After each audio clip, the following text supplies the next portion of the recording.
Welcome to Legal Keys, unlocking time, revenue, and results. The podcast that connects you with the people, technologies, and trending topics shaping the modern legal landscape. From cutting-edge AI innovations to high-growth marketing strategies and everything in between.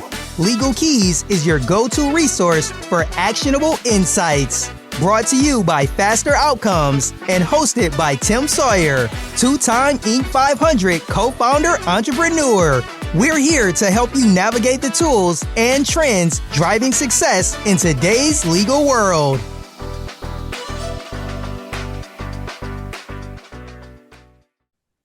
Well, welcome to Legal Keys, brought to you by Faster Outcomes, the AI-powered ultimate legal intelligence platform for law firms and lawyers of all shapes and sizes. I am so excited to be here today. I'm your host, Tim Sawyer, and we have a special guest for a very special occasion. The first released recorded episode of Legal Keys, the first of many. Decades from now, we're going to look back on this with my guest today, laugh and reminisce, and at that point, we'll have millions of listeners all over the world. This will be the #1 top legal podcast, and we'll always remember this day. My special guest is Autumn Piccolo, and I want to just her bio is so incredible. She's got such a unique role for running a law firm that I want everyone to just take a minute and pay attention to this incredible bio. Autumn Piccolo, a seasoned executive entrepreneur, you don't hear that all the time in legal, and strategic advisor with over 15 years of experience driving business growth and innovation.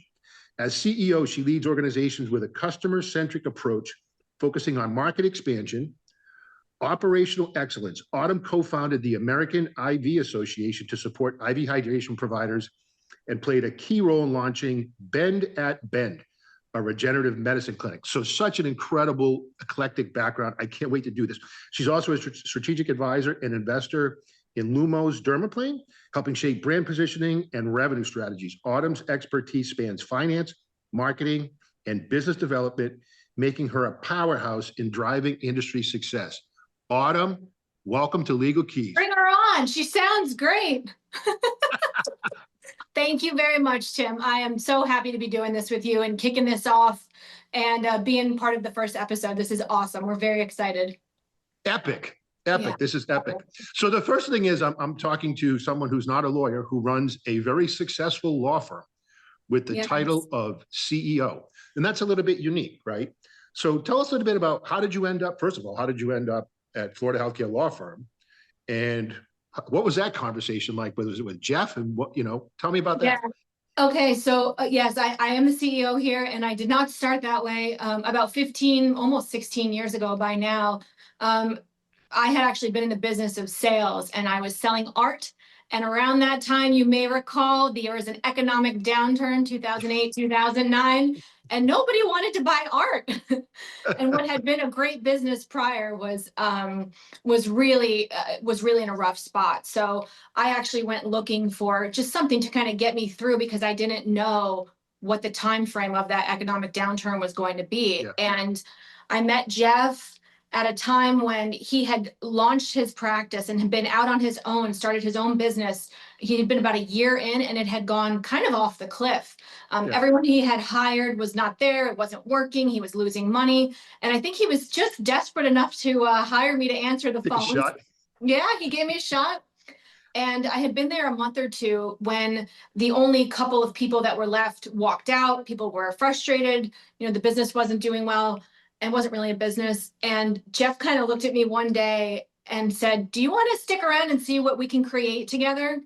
Yeah. And as a kind of a lifelong contrarian, I was tickled by those words. And it felt like there was going to be something that we could do together that would really be special. And I had the autonomy that I wanted. And we built a relationship over many years, kind of from that starting point. So I did start answering the phones, doing the bookkeeping, learning the marketing, and I was learning everything on the spot, on the job, kind of in tandem with Jeff as he provided the legal services.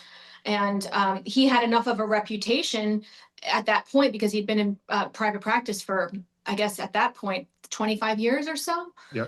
So he had a reputation, but no website and no marketing and no sales process and no business operational insights, no really concept of what it was to run a business. So we learned together for first couple of years were a little bit shaky and rocky. And, since then it's been kind of recommitment and recommitment and recommitment of what we're going to focus on and how we're going to grow this business. So it started there. And I just kind of started hiring off all the pieces that I really wasn't suited to do, but I was able to do.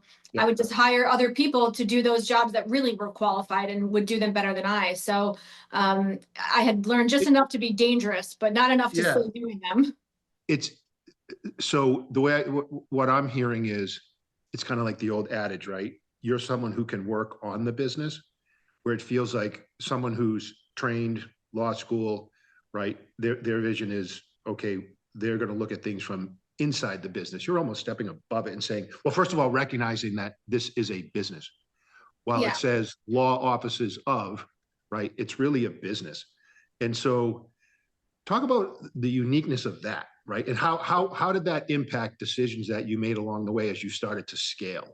It's a pretty that's big an growth. important distinction. That role of CEO is really primarily responsible for the outward growth and the outward focus, like from the business out and kind of looking at the business, from above. Whereas someone like Jeff, who might be in a managing partner role or, primary shareholder at a law firm, their responsibility is inward. And it's in developing, those processes inside that result in an excellent legal product, and they're providing services and things like that. So it's much more granular. It's much more hands on the wheel.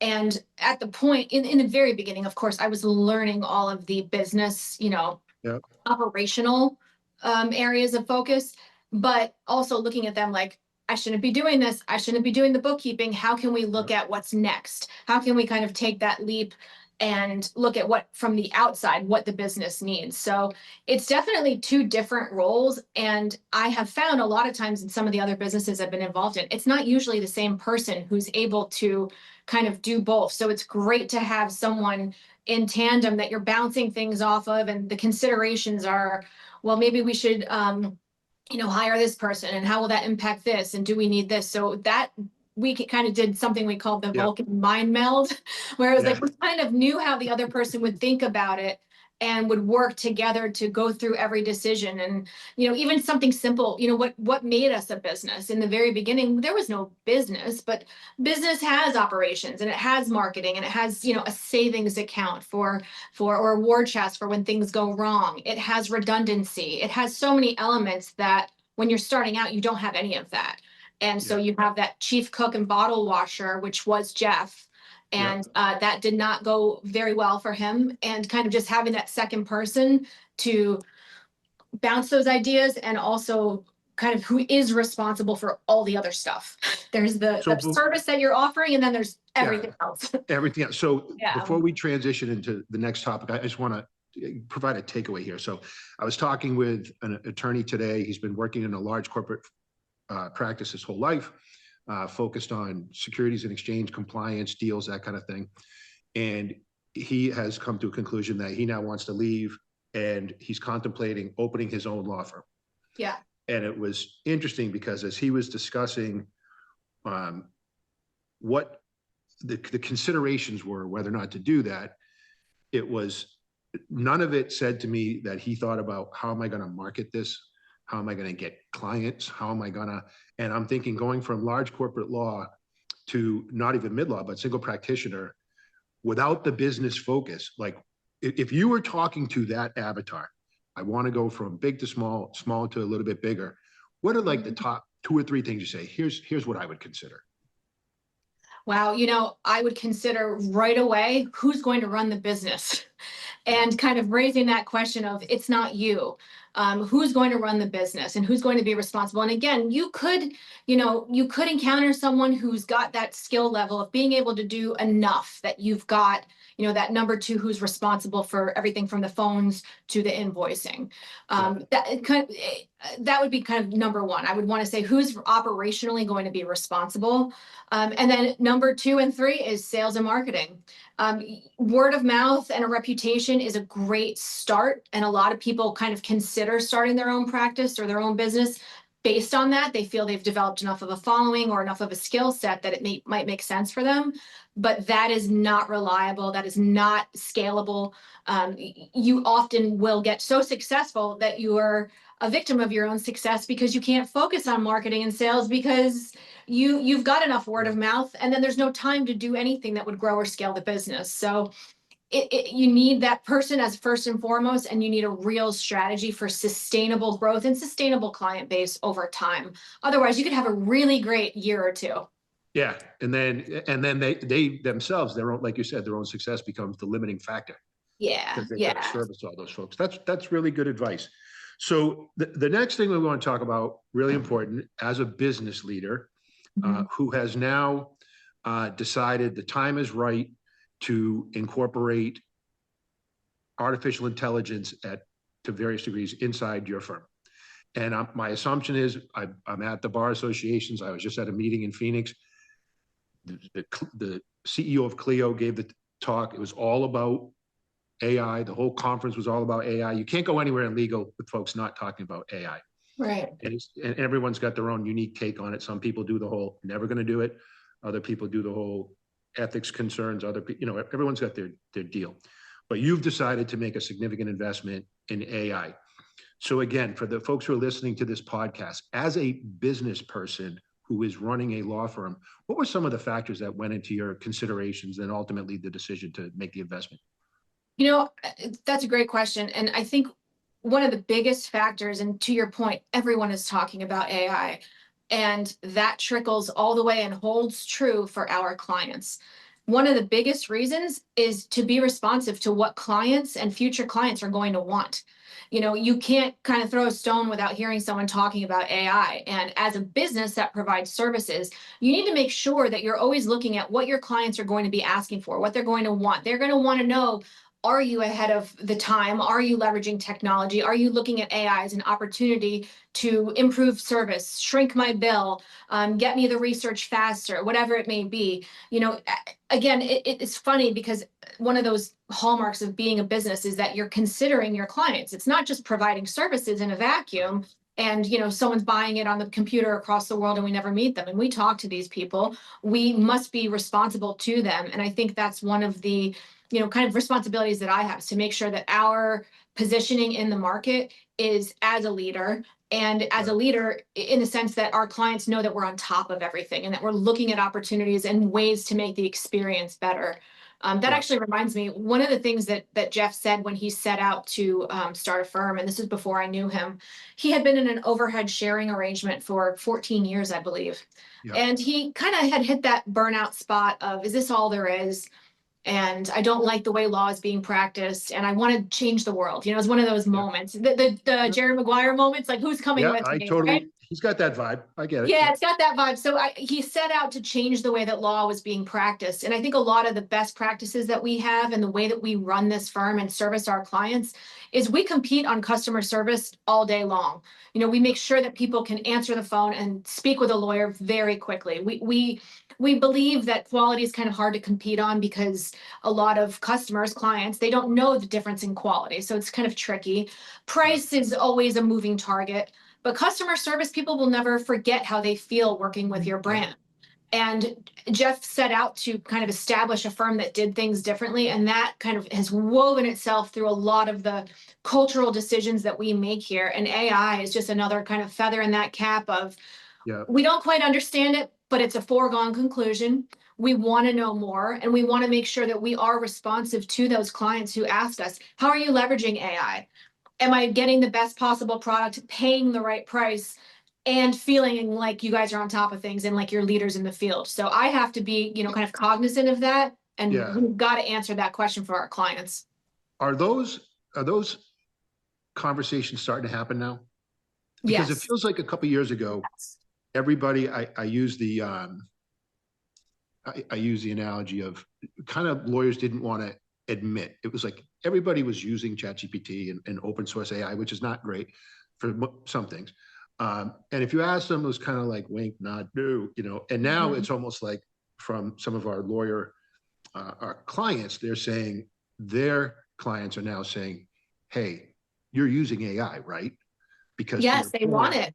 They don't want to get a form for $12,000 that, you know, they're like, I know you spent, you know, and so are clients actually starting to have that dialogue with you? Yes, definitely. Especially some of the, we work primarily in the healthcare space, and that spans everything from lab and pharmacy to peptide lab, home health agencies, DME companies, physician practices, and larger medical staffs, things like that. So we cover every area of healthcare, and I think healthcare is especially sensitive to technological development and kind of looking for, well, I'm dealing with AI here, surely you guys must be as well. So we're getting those questions, and we want to have a good answer. And I think it's okay to say, I don't know, but I'm working on figuring it out. I don't know, but I'm looking to, we made the decision to partner with Faster Outcomes, and it was less so about the fact that AI is a real thing and more so about like, these are people we can work with to find out what the benefits of AI are. So Amen. Finding trusted partners and people that we've worked with for a long time and known for a long time, that was a huge decision for us. Was we got to like who we're working with, because we're going to have a lot of dumb questions, and I want to feel comfortable asking them and making sure that what we're doing is what our clients want. It's working how we want it to work, and we have people that we can kind of speak in layman's terms to understand those implications and exactly what we're building. So that is another factor as well. I mean, responsive to clients, but also we want to be on a team of people who are building something that we're sure is going to be something that benefits everyone. Do you ever see a world where that becomes part of your marketing material? Florida Healthcare is proud to announce the integration of. I have to tell you, I'm that contrarian thing kind of holds true. And because nobody wants to say it, I really want to say it. I can see it. It's going to be.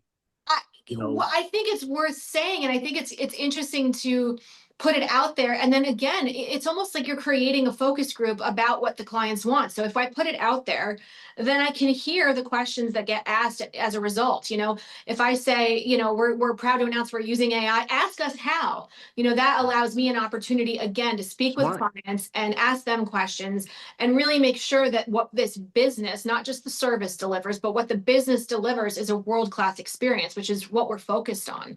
So I do, and I probably will. And I can see it. I'm telling you. Good for you. It's like, hey, you know what? Embrace it, right? Years ago, we've always kind of gone against the grain, but years ago, we had a lot of clients, and I believe it was the behavioral healthcare space, addiction treatment centers and whatnot. And they were coming to us with, employment contracts kind of written on napkins. Is this okay? Is this good? And we were frustrated because we thought it was simply a matter of education. And lawyers are notorious for sort of hiding the ball. And we said, you know what? We want to educate people. So we're going to put out a ton of forms for free that people can see, medical director agreement, space lease. Smart. And man, we got a lot of heat on that. People saying, I'm calling the bar. You can't give this stuff away. Because you're giving stuff away. Wow. But the thing is, you're giving away information in an attempt to educate. You're not giving away, quote, the secret sauce, which is us, and which is that legal knowledge and that way of doing things. But man, we got a lot of heat. So I look forward to letting the secret out of the bag that we're using AI and seeing what kind of heat we get for that. You probably ended up not only getting a lot of heat, but getting a lot of great educated clients out of it, I bet, too. I think so. And I think that's cool. There's that kind of bell curve of acceptability in the marketplace, and those first 2% are raving fans. So those guys always have cool stuff to say. I want to talk to them. Yeah. So here's the $1 million question that I've been dying to ask how you think about this, because people ask me in the legal profession all the time, is some of the pushback you get if you've got a traditional billable hour law firm, billable hour model, and I'm saying to them, hey, by the way, I would love to help you be more efficient, save time. And in their brain, it goes, well, why would I want to do that? Yeah. Right. Why would I want to save time equals less billable hours equals decreased profitability? So in your mind, how do you and Jeff navigate, okay, we want to be more efficient. We want to, and I love the concept of, hey, we want to provide the best service we can for our clients. And if that means incorporating AI, that's what we're going to do. And I think that's an absolute, incredibly noble place to come from as a business. So, but how do you square that? Meaning, okay, we're going to be more efficient and it's not going to affect profits. So, we do bill by the hour, and in that kind of continuum, there's a lot of opportunity just in simple ways for the attorney to save time while working on the project. And it may not necessarily be on the legal work product, but for instance, indexing their research in a way that makes it very quick to pull up the data that they need to create a form, indexing emails in such a way that, they've encountered this issue 25 times.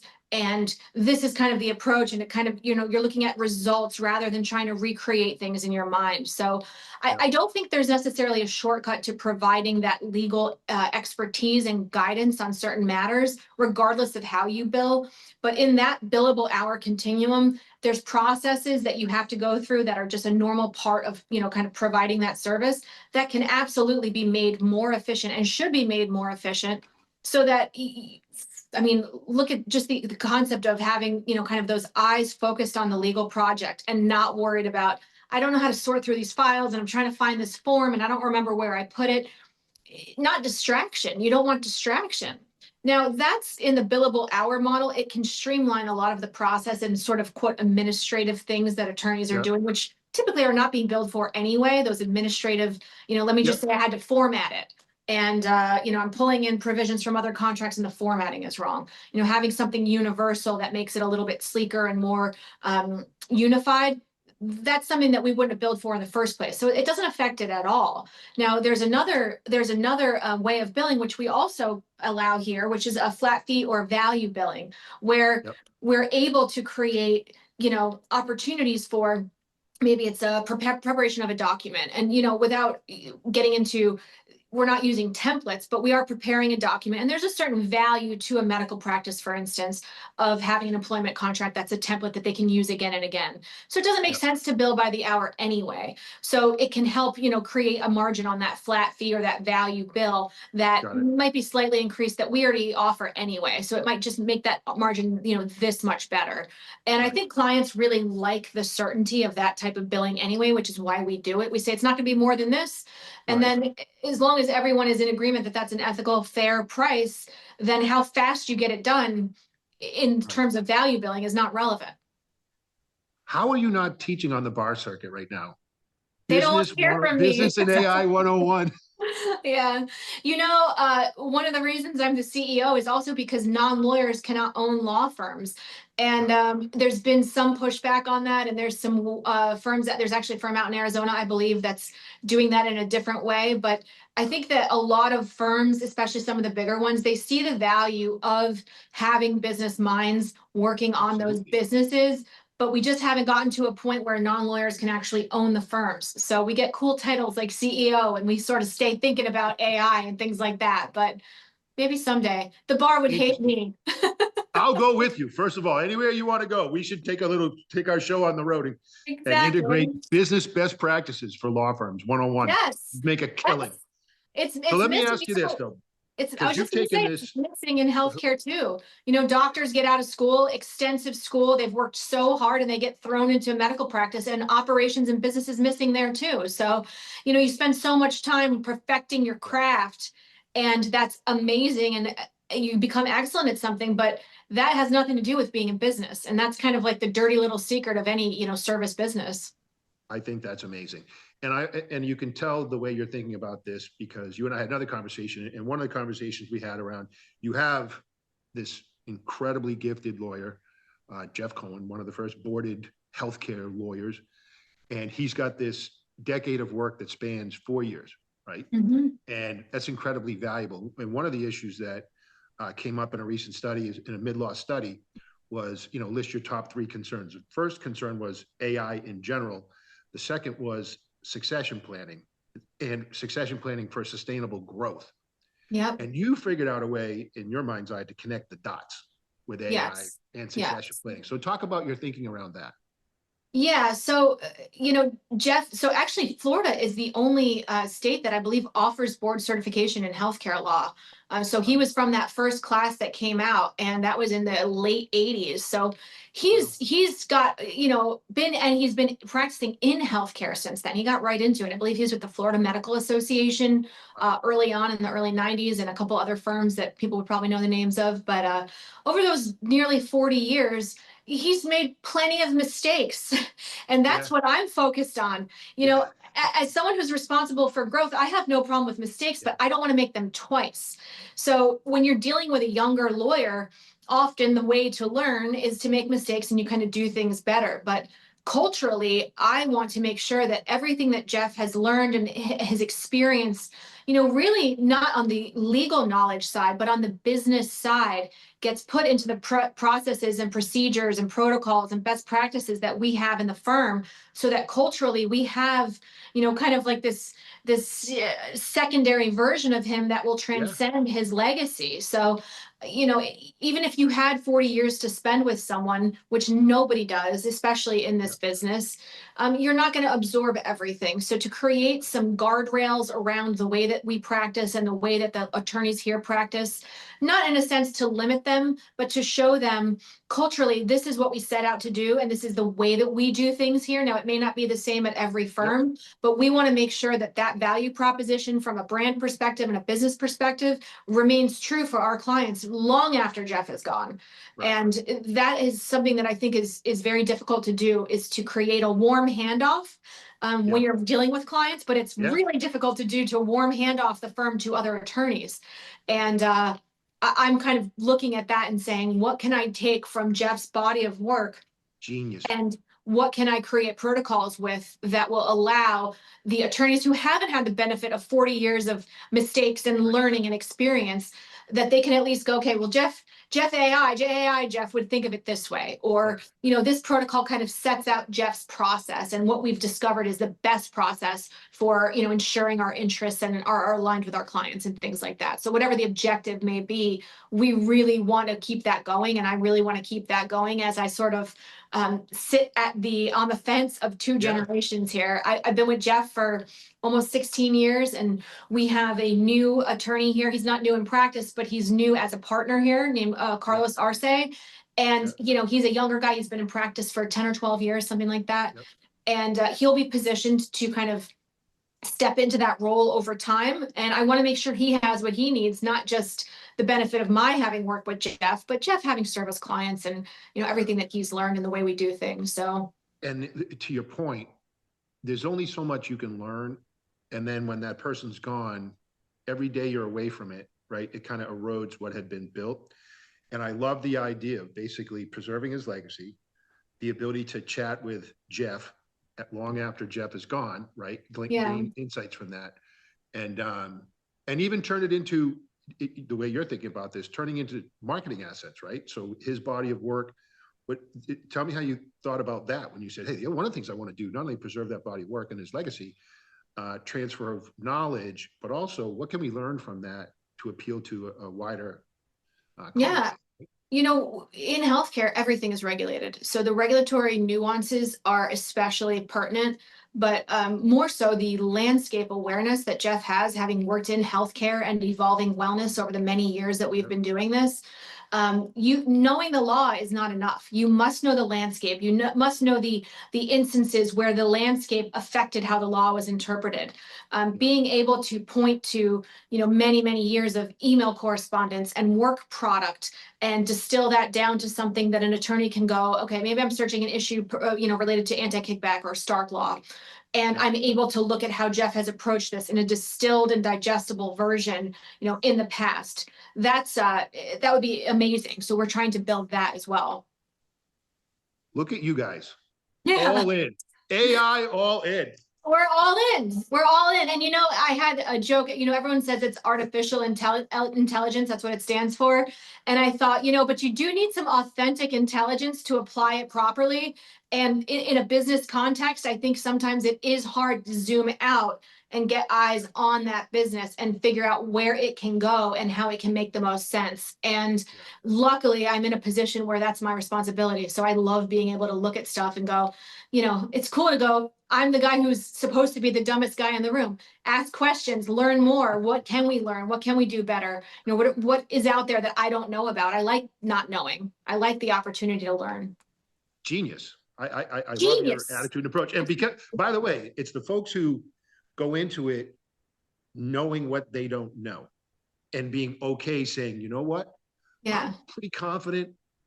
I don't know. Those are the folks who tend to go the fastest. It's the ones who say, I got a pretty good understanding of what's going on here. As soon as someone tells me Right. I don't want to know. I want to know that I don't know so that someone way smarter than me. That's how I am. Yeah. I Well, like plus there was also, the other decision to use AI was just primarily the threat of having a drink with you. So yeah. we're going to stick with that. Well, I can't wait to get down there and hang out. It's going to be fun. And it's going to be I can't wait. I'm so excited about this. Have someone who's been always involved in technology, although not a technologist myself, but like you, I appreciate the value of technology, right? And so I always find myself, whether it was startups around the internet back in, early 2000s, or even in elective medicine, right? Which had this incredible growth from, 2004 to, 2014 to 2024, that growth period for elective medicine and what's happening with bioscience and laser technology.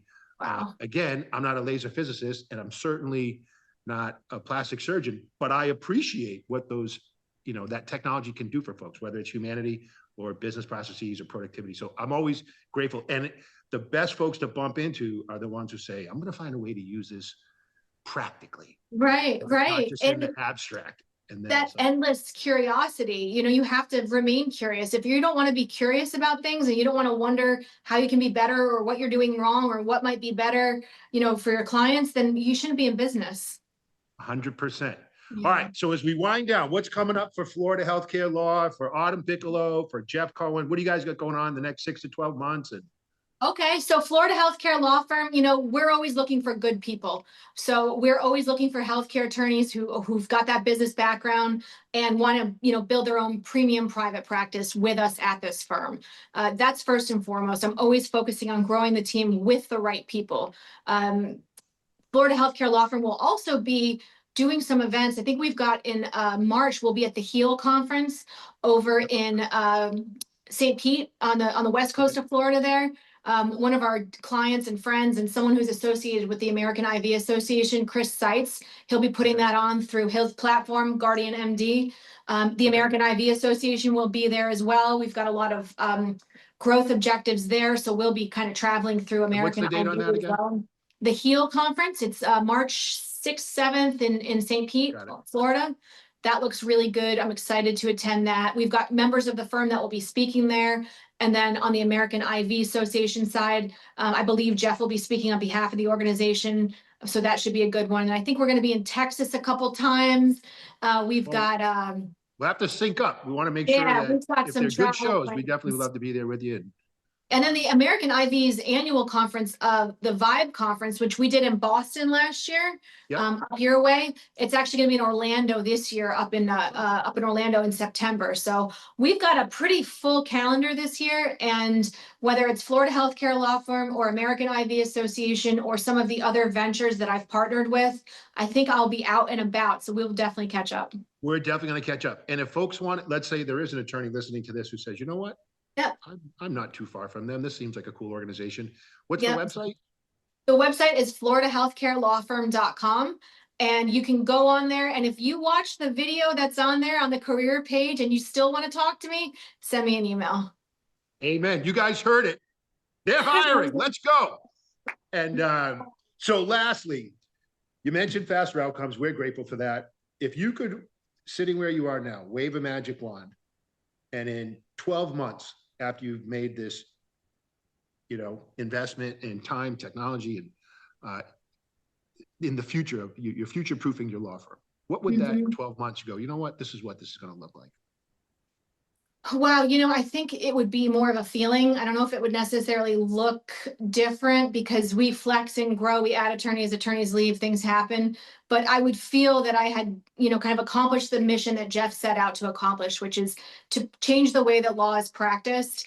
If I can capture, his body of actual legal work as well through some of the stuff that we're building and feel that I have that in place for the future of the firm, I would feel that we are ready for the next 50 years and to carry on the legacy and also the proposition of value that I've built around this brand that I'll feel good about selling for 50 more years because of what I've done here. So that's what it would feel like. And it would probably look a lot the same, me sitting in my office and taking Zooms and hanging out with you guys. So words of wisdom. Yeah. Yep. And like I said, this is our first recorded episode. I was so excited that you agreed to come and spend time with us. I know you're super busy, so I'm super great. Really appreciate that. Yeah. Want to thank our listeners for joining us today. Legal Keys, brought to you by Faster Outcomes, the ultimate AI-powered legal intelligence platform. And you all can find us at fasteroutcomes.com. So, yes. Autumn, once again, we appreciate you joining us. And to our listeners, share, like, and we'll see you next week. We'll see you next week. Thanks, guys. Thanks, Tim.